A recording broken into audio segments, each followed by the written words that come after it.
If your pork chops don't crunch when you bite them, then we need to talk. This crust doesn't fall off, this crust doesn't get soggy. And why do your pork chops taste so bland? You probably skipped a few steps, and I'm going to show you all of the tips and tricks to make these perfectly. Let's get into another recipe, y'all.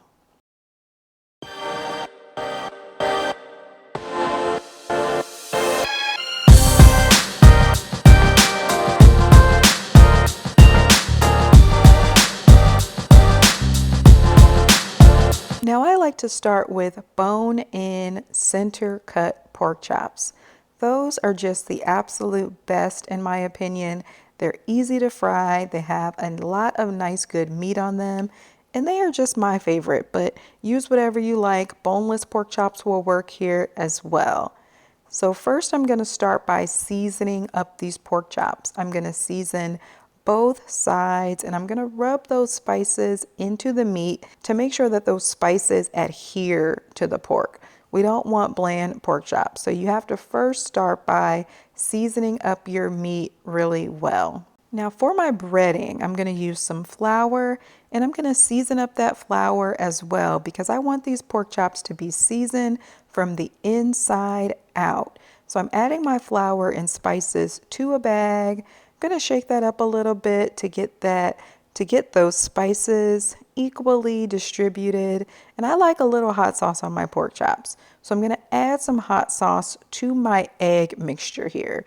This is just an egg that I've beaten up, and I'm going to first dredge each pork chop in that egg and hot sauce mixture. That hot sauce is optional. You don't need to use it if you don't like spicy. Then I'm going to add the pork chops to that flour breading. I'm only going to do 2 at a time here because I want to make sure that that breading fully coats and adheres to the pork chop so that they have a lot of flavor. From here, I'm going to let these rest for at least 10 minutes before I fry them. This is super important because I want that breading to stick to the pork chops.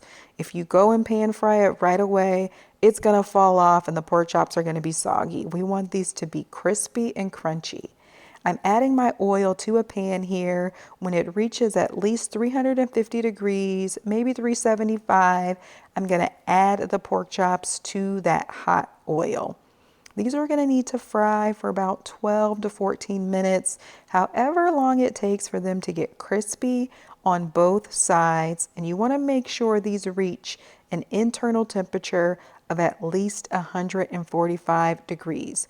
Use a meat thermometer. There's nothing like taking all of the time to fry these and then slicing into some raw pork chops. You want to make sure that they're crispy, but they need to be fully cooked on the inside as well.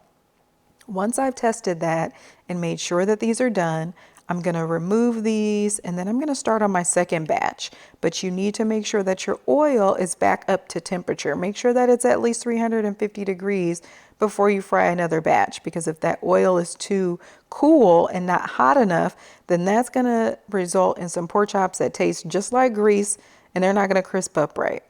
From here, you take your pork chops out, put them on a wire rack. I do not recommend paper towels because the oil that seeps into the paper towel is going to seep right back into that pork chop and it's going to take away all of that crispy fried goodness that we just made. Use a wire rack. That's going to allow the air to continue to circulate throughout these pork chops and it's going to keep them crisp. We don't want soggy pork chops. Toss out those paper towels for the purposes of draining your pork chops. Here I served them up with some grits, some mixed greens with a little bit of red pepper on them. My goodness, this is the ultimate comfort food meal. I hope you guys try it and enjoy.